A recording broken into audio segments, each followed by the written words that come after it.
And look at that. There was a time when everything moved in harmony, when your thoughts came quickly, clearly, when your body, your energy, your creativity responded without hesitation. You didn't second guess your ambition. You just moved. You ran. You built. You jumped. You dared. A time when there was an abundance of stamina, physical, mental, emotional, the kind that made it easy to chase bold ideas and still have a little something left in the tank. A time when you were at your absolute best, when you moved with confidence and clarity and momentum, when your ideas connected to action and your energy kept pace with your ambition. It was fall. This fall, right here at All Things Open. Now, I'm in North Carolina. I know everyone's not local, so I hope a few of you, I heard like one or two giggles there, got my Biltmore commercial parody. And so shout out to those who got it. I worked really hard on that, okay? So as I was doing my best Biltmore commercial parody, were you holding a vision of yourself when you were at your best? And if you weren't, I want to invite you to take us just a second to think back to when you were mentally and physically at your best as an adult, because you know those younger years you can do some amazing things. Now, for some of you, you didn't have to search too far. That was yesterday or today. And if you're anything like me, you had to scroll back a little further in the archives, right? For a time when you didn't have to ration out your focus. You weren't battling brain fog on a daily basis. A time where you did not have to negotiate every single stair with your knees. Anybody negotiating stairs with their knees? Okay, thank you. I'm glad to see that I'm not alone. Back then, every part of your body, of your system, did its job to support each other, right? It made everything work, and that's what alignment is. That's what alignment looks like, and that's what thriving feels like. And that's exactly what I want to talk to you about today. I'm talking about the conditions in organizations that allow for us to have clarity, for us to have inclusion, performance, and innovation, especially in moments of rapid change and uncertainty like we're living in today. Now, imagine again that your organization is similar to a human body. And a human body at its peak is fully interconnected, vibrant, and operating seamlessly as one system. The head symbolizes your senior leaders, your executive leaders responsible for crafting visionary strategies and setting ambitious goals. Your hands, and arguably your hands, arms, legs, feet, are the front line. Those individuals responsible for executing tasks, for coding and manufacturing those breakthrough products, for interacting directly with your clients and customers, and for bringing those genius ideas both to life and to the market. But what about the heart? Middle managers represent the heart. They are responsible for pumping the lifeblood of an organization, which is its culture, throughout the body. The heart is vital to every other aspect of the system. It provides energy, it provides nutrients, it provides health. And the middle managers, that heart, they are who filter and reinforce and circulate that culture, that lifeblood, throughout the body every single day. And we don't need to be medical experts to know that without the heart, it does not matter how brilliant the head is or how capable the hands are. Without the heart, everything stops. Flatline. And so, with that in mind, we have to then talk about how we elevate and care for our heart. Now, oftentimes we talk about this term inclusion as a value. It's a value that if you're in a good organization where your senior leaders have recognized this, they have now set it as a core value, they've identified it as a priority and North Star. Rightfully so. Kudos to them. But the thing is, values are just words on a website if you don't live them every single day. And so the real test of inclusion is not what your website says. It's not even that you can recite it when you list out your core values. The real test of inclusion shows up in the way your team performs, how they work, how they lead, how they make decisions, collaborate, and come together. Inclusion is not just about who's in the room. I want to be clear because we talk about this a lot. Inclusion is not just about who is in the room. It's about what it feels like to be in the room. It's about whether people are heard, whether they are trusted, whether they are developed. Inclusion is whether they feel safe and valued enough to speak up, to disagree, to fail even. Inclusion is whether they feel seen and valued enough for someone else to recognize when they've not spoken up, when their voice is missing in the conversation. Inclusion is a function, it's a core competency, it's capacity, capability that either strengthens performance or weakens it. And cultivating inclusion isn't just about filtering out the bad. Cultivating inclusion is about intentionally infusing in the good. That's cultural competency, psychological safety, healthy conflict, trust building. And the part of your organization that carries that capability every single day, it's not your C-suite, and it's not the beautiful, magical systems and technology that you use. It's the heart. It's your middle managers. They are the carriers of culture.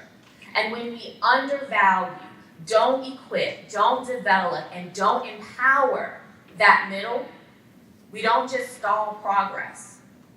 We weaken the entire system and risk circulating infected blood throughout the body. We can't have that. Now, the cost of undervaluing your middle manager shows up in a variety of ways, and they're often misdiagnosed. So right now, we are all living in a moment where the world, business, organizations, us, our physical bodies, are under an immense amount of pressure. There's mounting stress from disruption, uncertainty, and an unprecedented pace of change that only exaggerates cracks and gaps that have previously flown under our radar. From what we often talk about as the strategy execution gap, to even just a performance gap or operational inefficiencies. When inclusion is shallow and culture is fragmented and leadership is inconsistent, organizations and the people in them, they pay the cost. And more often than not, that cost can be amplified or it can be mitigated by your middle managers. And what's that cost look like? It's hidden in miscommunication, in unmet potential, in disengaged talent, underdeveloped leaders. It shows up in these suboptimal results that we accept as normal because we don't know any better, because we've not seen any better. So I want you to think about the organization that you currently work in. What is one hidden cost of misalignment that may be sitting in your organization? If we want to close these gaps, if we want to avoid and mitigate these costs, if we want more inclusive outcomes and more innovative teams and the results that come with it that we can sustain over time, then we can't move through the middle. We can't move around the middle. We can't just pass down mandates to the middle. We have to invest in the middle. We have to elevate the middle. We have to activate the middle. And activating that middle requires us to do some intentional heart care. to expand the way we think about middle managers, shifting our perspectives from seeing them as supervisors and implementers to considering them as strategic integrators, culture shapers, innovation accelerators. We have to equip them with tools like inclusive leadership and culture building skills so they can deliver strategically. We have to engage them early and often in the development of the strategy, not just the implementation of it. And then we have to empower them with resources, with a voice, with a seat at the table, and the capacity. We're all being asked to do more with less, and the capacity to actually lead at this level. And so we don't have a lot of time today, but I'm going to double click on the first two of these components, because that's where transformation begins. So let me get a sense of the room. Raise your hand if you're a middle manager. All right.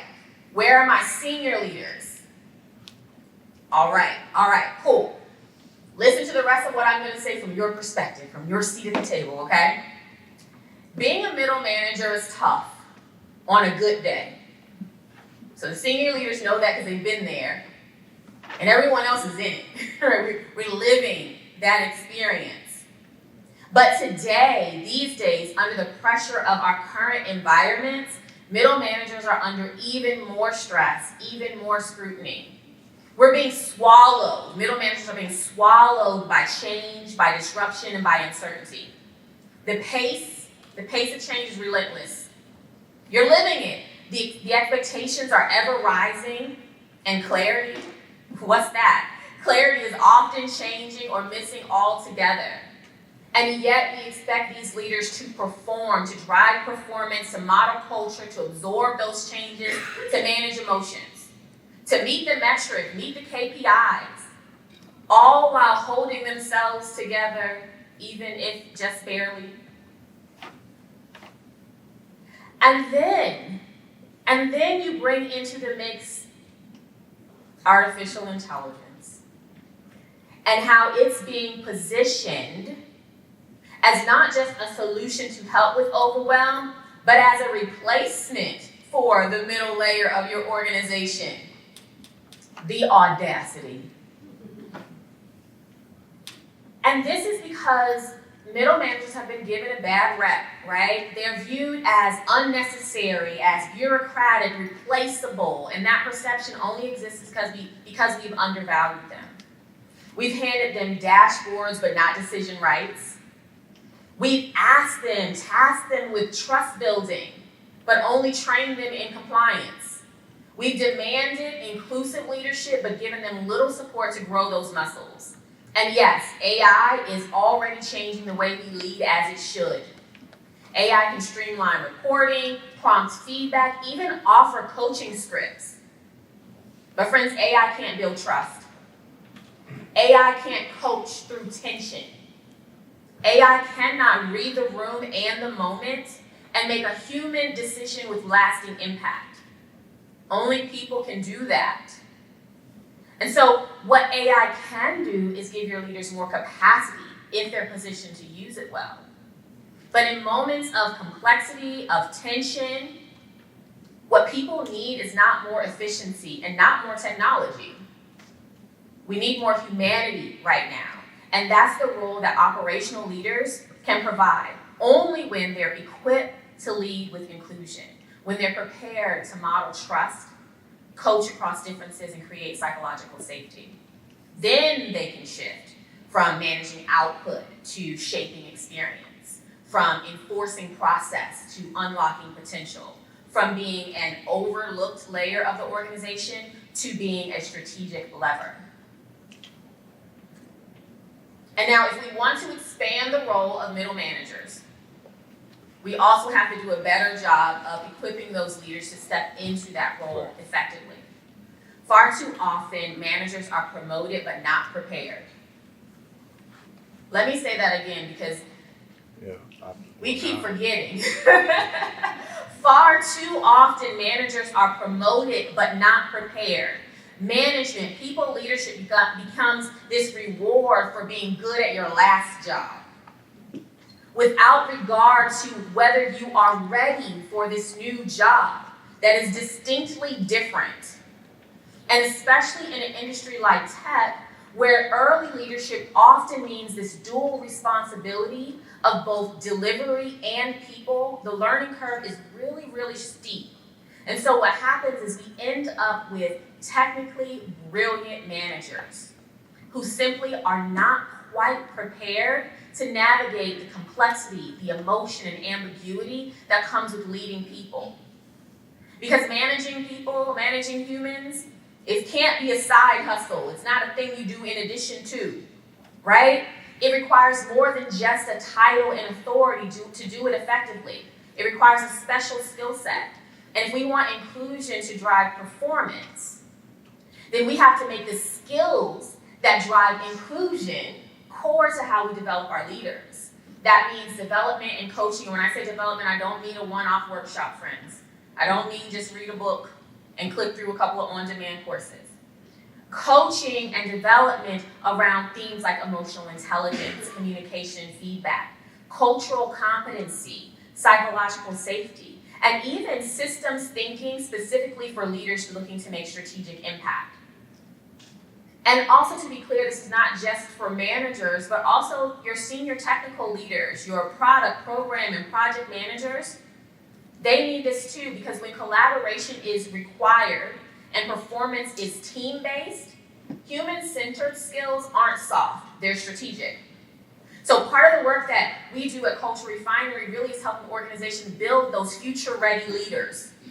For example, we have a new manager development program that is designed specifically for new managers in the first 5 years, equipping them with the real-world skills to lead with clarity, build trust, and inclusion with the daily rhythms of their work.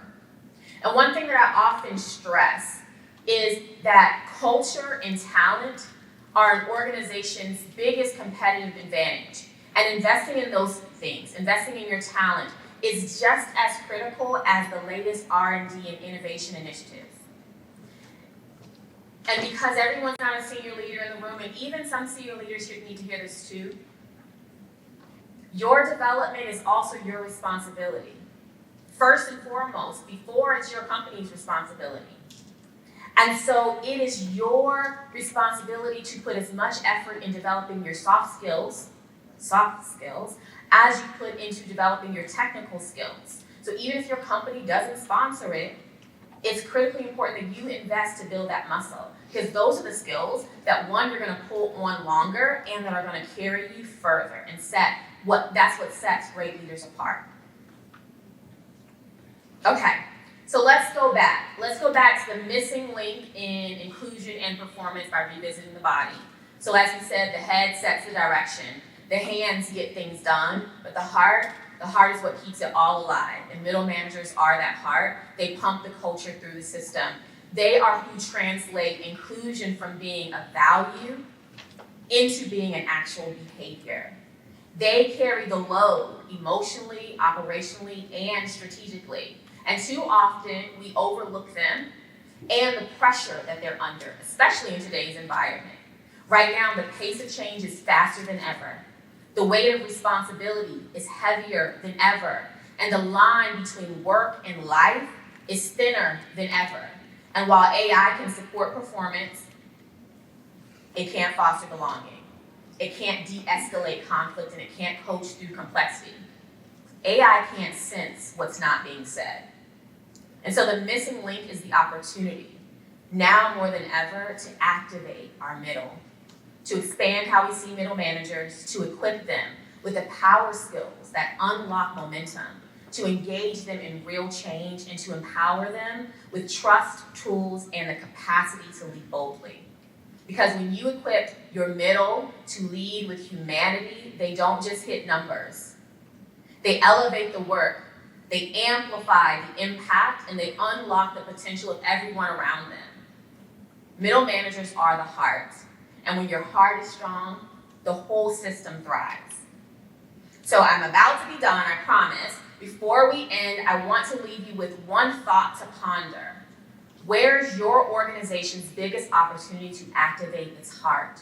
Is it to expand, equip, engage, or empower? And let's make it personal. What's one thing that you can do to help close that gap. And I also don't like to come empty-handed, so I want to leave you with a couple of resources, depending on where you are in your journey. If you scan the QR code on the screen, answer a couple of quick feedback questions, you can grab it. If you're a senior leader, the first resource is a quick audit that helps you think through how you can activate the middle layer of your organization. If you are supporting new managers or happen to be a new manager yourself, the second tool is our new manager playbook that gives you the mindset shifts, some critical mindset shifts that every new manager needs to make in order to be effective. I'll be here after this session for the rest of the day and throughout the next 2 days. So I'd love for you to pop in and say hello. And if this landed for you, let me know what it brings up for you. How you're thinking about empowering the heart of your organization, even if that heart happens to be you. Because the missing link in performance is not another technology, it's not another platform, it's people. And the future of work, the future of inclusion lives in how we lead right from the middle. Thank you.